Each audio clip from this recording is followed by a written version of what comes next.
So we did talk about demand estimation at this point in the lecture. And again, feel free to interrupt me at any point in time if you have a question, or if at any point you didn't understand anything when you were watching the lecture. Feel free to interrupt me. Also, there will be plenty of space for questions at the end if you want to wait for that point in time. So I started out talking about a couple of concepts in economics that are relevant for demand estimation. And basically, these are from most abstract to least abstract ordered, if you will, where we talk about preferences that are very basic, is a very basic and relevant concept for what we are talking about, because that's at the heart of what we're looking at, because that's possibly something that can least be further micro-founded. It's already very fundamental. Then economics has a long tradition of translating preferences into utilities. And if you have utilities or preferences, you can talk about choices, and you can think about what does it mean to make a choice out of a set? What kind of information does that give you if you chose that particular marmalade in the supermarket, for example? And then finally, I was talking about demand, where demand is what we are looking at in these two lectures, 5 and 6, where we basically think about demand as a function of the price and the income maybe of someone or of a population. And the demand is basically how many items of a particular commodity would be requested by this group of people. And I was alluding to the weak axiom of revealed preference. I could have alluded to other axioms. There's a strong axiom, there's a general axiom, but it was just to show that there are some regularities that preferences could satisfy, and then you would, or let's say, there are some regularities that demand satisfies, so that you are sure that this demand derives from rational preferences. And so basically, it's just an example of how you can link the features of preferences with a certain type of demand. So that's just to show that there are some linkages between these concepts. And we will come back to these linkages when we talk about discrete choice. All right. Then in the beginning here, I'm asking why estimate demand, and I think that should give the motivation as to why it's very important to go through these 2 hours of lectures on the topic, because in economics, or more widely, if you want to understand the functioning of a market, you will basically have to have some kind of quantitative measure of demand, which we are trying to get at here. So if you have that, then you can measure markups, quantify market power, for example, and also you can ask various questions. So for example, what I said in the beginning, if you were to allow or disallow a merger as a regulatory authority, then you would have to have an idea of what the demand looks like. And that's what they usually try to do when they have received an application for a merger. Okay, so we talked about 2 challenges to demand estimation. The first one was that price might be endogenous, and so the endogeneity problem arises where price is potentially partly determined in response to demand, so that these 2 things, they are not exogenous. You don't have price being set exogenous, but it might be indeed that you observe a high price because there's a high demand. And so that implies that there's an endogeneity problem and that would usually give you estimates that are not useful. So one thing, I haven't put that in the lecture, but one thing that you often observe due to this endogeneity is that when you plot price and quantity, oftentimes you get a relationship that is linear but increasing, and that is because the price goes up when the demand is high, right? And that's not what we have in mind usually when we think that the higher the price, the lower will actually be the demand. We would expect that this demand curve is downward sloping. And so if you ever plot prices and demand and you see an increasing relationship, then you know that the main problem or the most likely problem that you've encountered is that you are plotting price and quantity where the price is endogenous, hence it's increasing. But it doesn't mean that there is indeed more demand for this product at a higher price. That's not what would be going on there. So if you get this kind of upward sloping graph, then you would have to worry about this endogeneity, and you would have to think about solutions to that, which I'm describing here. This is what you know from statistics as instrumental variables, where you basically want to have something that shifts the cost so that you basically detect another point on the demand schedule.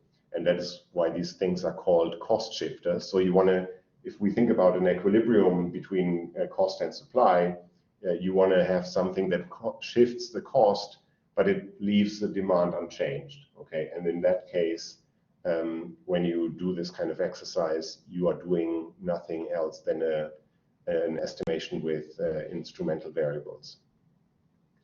And I gave you an example of possibly the first application of instrumental variables where somebody tried to estimate demand for butter and then used the instrument of rainfall, because it did satisfy the two requirements that you have.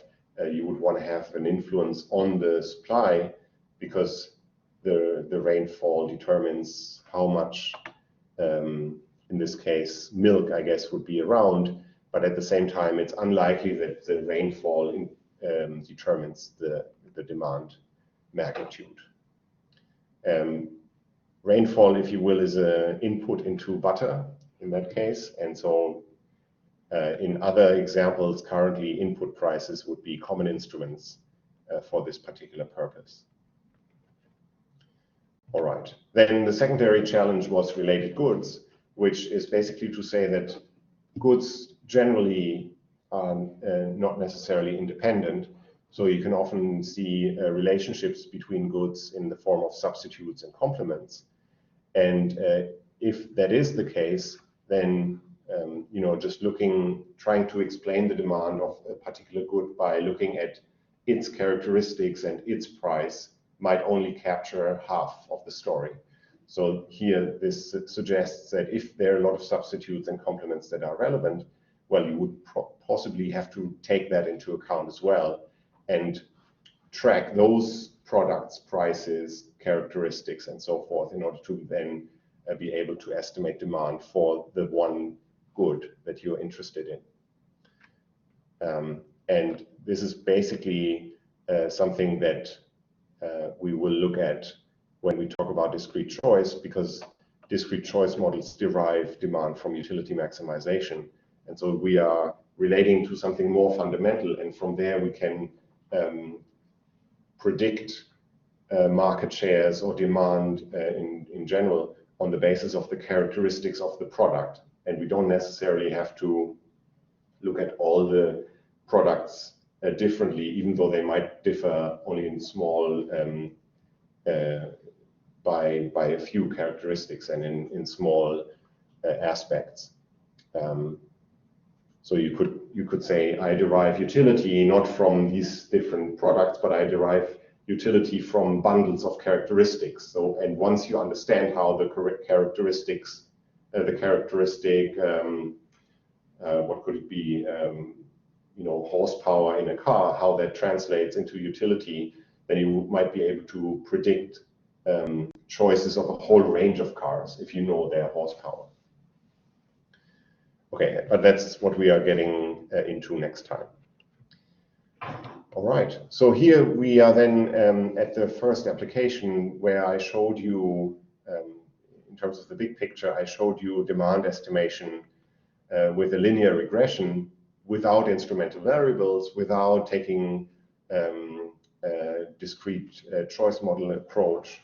So it's an approach that you can take on the basis of very basic statistics. At the end, I was indicating that you have to have a good reason, if you will, economically, to use this kind of approach. And for example, when you plot the price and the demand in this example, you do get a downward sloping graph. I think I didn't show it, but I think in the presentation we saw that here it seems to be rather exogenous, the price. It doesn't look that the price varies a lot as a function of the demand. It's varying as a function of other things, it seems. Okay, so we are placed in the context of the UK soft drink market, and we are here looking at the impact that a sugar tax might have on buyer behavior. So we are looking at loyalty card data from a major supermarket, and we want to do demand estimation with linear regression. I spare the details because I hope that you've seen them in the recording. These are the plots that show you price and quantity. It looks like a forest, then you cannot see much, but there are blue lines. That is the quantity, for example, of Coke, 1.75 liters, and red lines, that's the price. And I think I used this middle graph as an example that the price seems to react only very little in response to, for example, the large increase in demand in Christmas. Yeah. Okay. So the key and the most essential part of this paper is the methodology of estimating demand, where one can start with a demand function that has the relationship, where we have the volume on the left-hand side, which stands for the quantity of a good, and that is equal to an expression that has the price of the product in the denominator, which is one particular functional form that you can choose in order to reflect a downward sloping demand curve.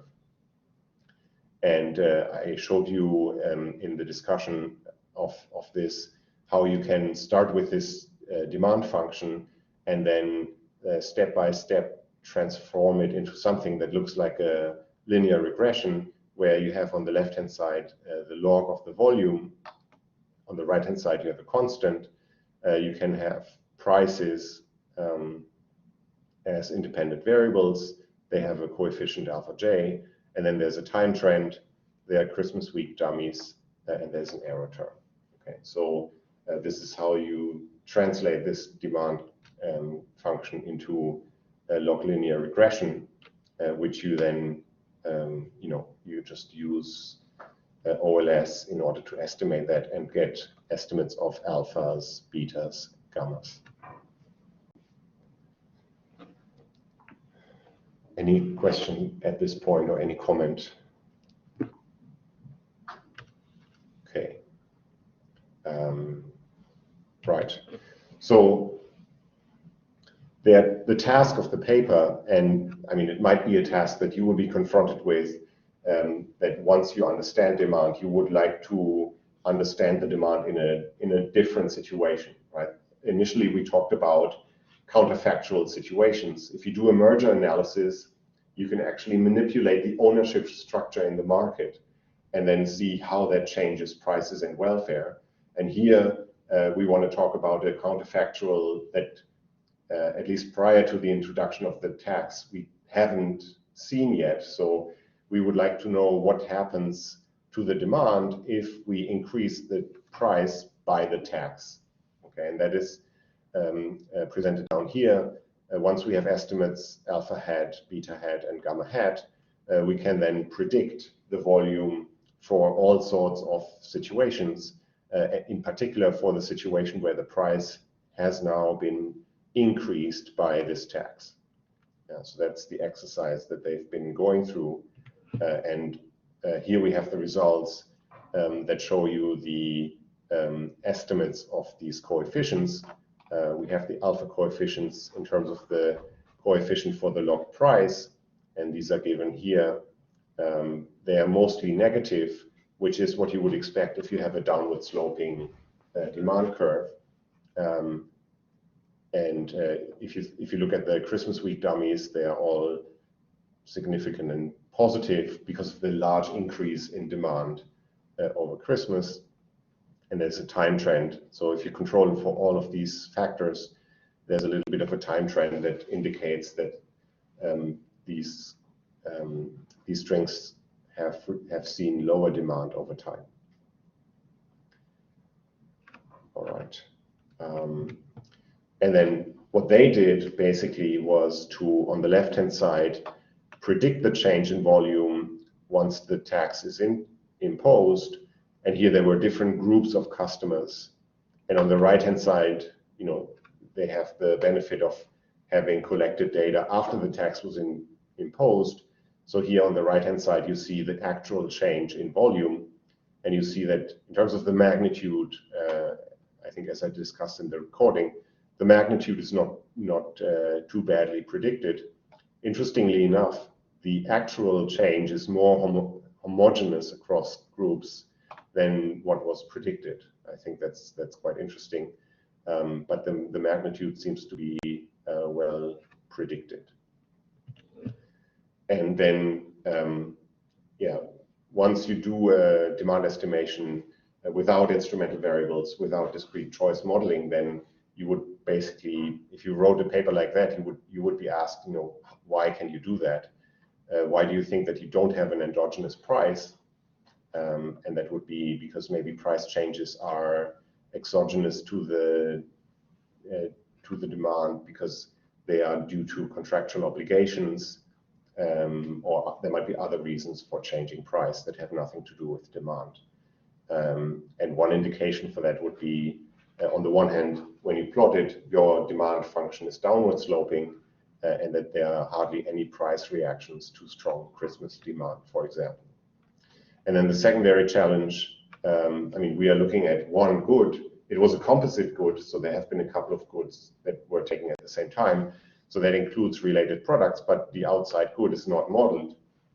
There might be many other soft drinks that are sugary that could have had an influence, but they are not modeled. So you would have to justify that and say, we think that we capture enough of what's happening by focusing on this one good or these 5 goods that we have here.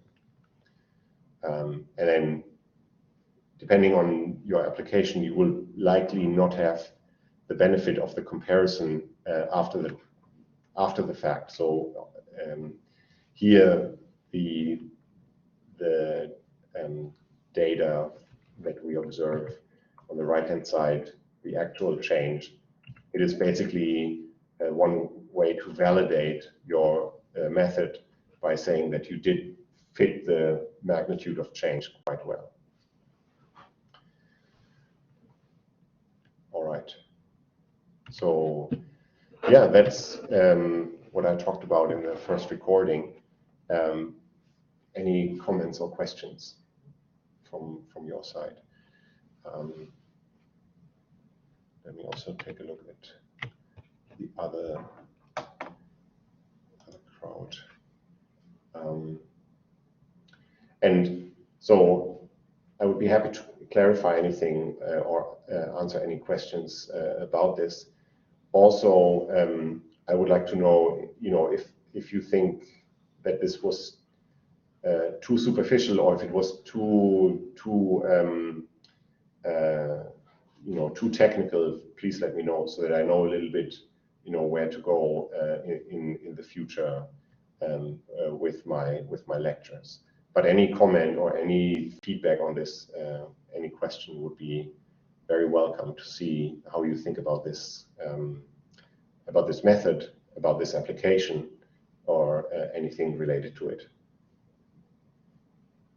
Not so much about this in particular, but I remember from the presentation a month ago and in your video, there's a conclusion that both you and Peter come to about the price staying high despite there being shortages of product.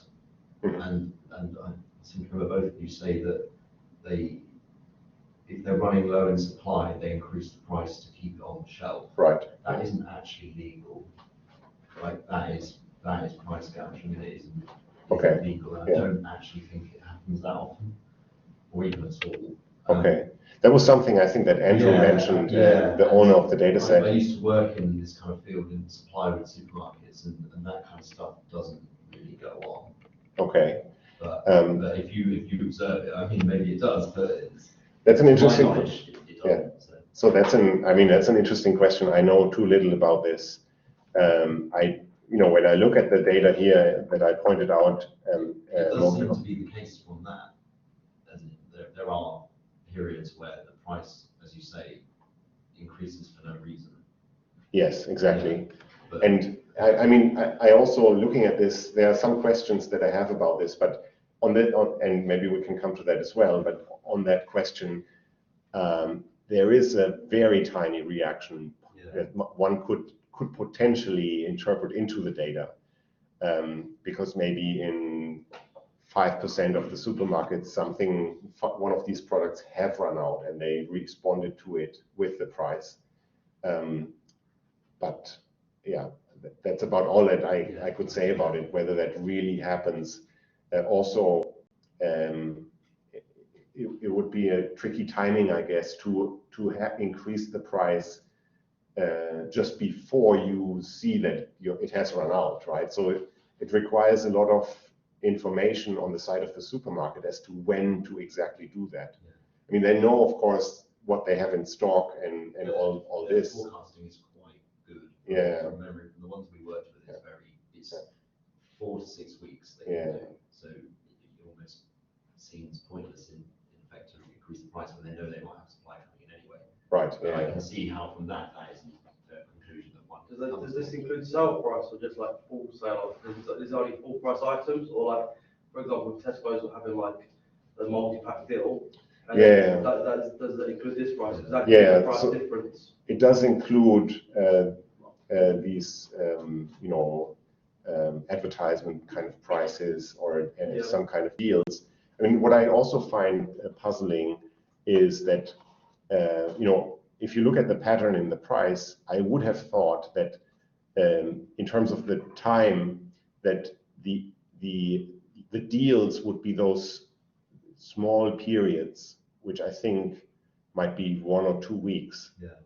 But what I find less intuitive, that it's 2 weeks that the price is high, and it's not 2 weeks that the price is low. So this I find counterintuitive. This suggests that there is 2 weeks when there's no deal, and then you go to the supermarket, it is always like that, though, isn't it? They've always got deals and stuff. That is true, yeah. But and Andrew did mention in the talk that there's contractual obligations, as I mentioned, to have products on sale and provide deals and so forth. But this suggests that it's indeed almost all the time that there's something like this happening. I don't know. I know too little about exactly the operations of the supermarket to judge this, but it is interesting. Yeah. All right. Any other comment or any other question?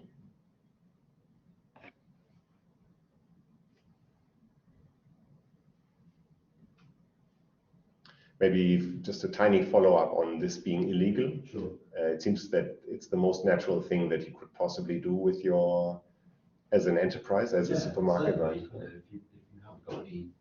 you haven't got any stock to sell, it makes it harder so you don't run out. And also, the fact it looks bad if the shelves are empty. Right. Yeah. But I don't actually know where price gouging starts, as in what conditions have to be met, but from what I know from working with supermarkets is that in the rare occasions where there aren't, extreme events like, pandemics or storms where supply is disrupted, when they do run out, they just allow it to run out. Right. And they don't tinker with the price or anything. Yeah. And about the promotions as well, when they have price marked packs where it's actually on the packaging what the price is, it's a discount. The wholesale price is the same. So the supermarkets take a hit on those promotional packs in a way, just to get the sales up, which is interesting. I don't know how that would feed into this, because I presume the prices you take are from the club cards, and that's the shelf price, not the price that the supermarkets buy at. Yes. So that would explain, I suppose, those little peaks. I They're see. selling only price marked, but it's lower price, and people are more likely to buy it. All right. Any other question or any other comment?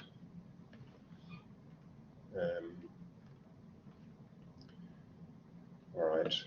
So maybe I can take just a little second to look into a discrete choice, what's coming up, where I did want to show you basically conceptually where we will be starting.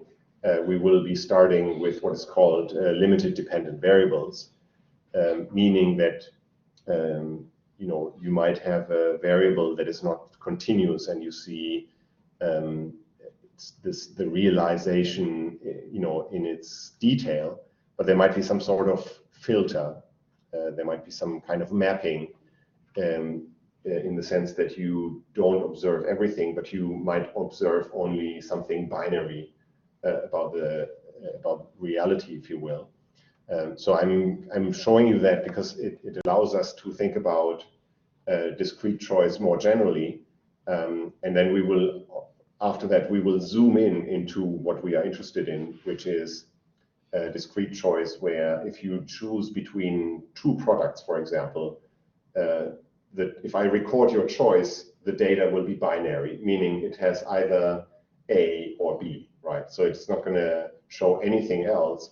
And from what we've seen at the beginning of lecture 5, well, we can infer probably that if you chose A, then you've chosen that because it's the one that you prefer over B, taking into account the price, your income, the characteristics of this product, and so forth.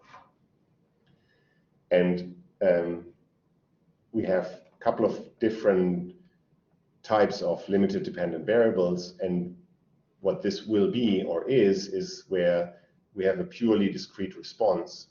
So these are purely discrete response models where we observe either 0 or 1.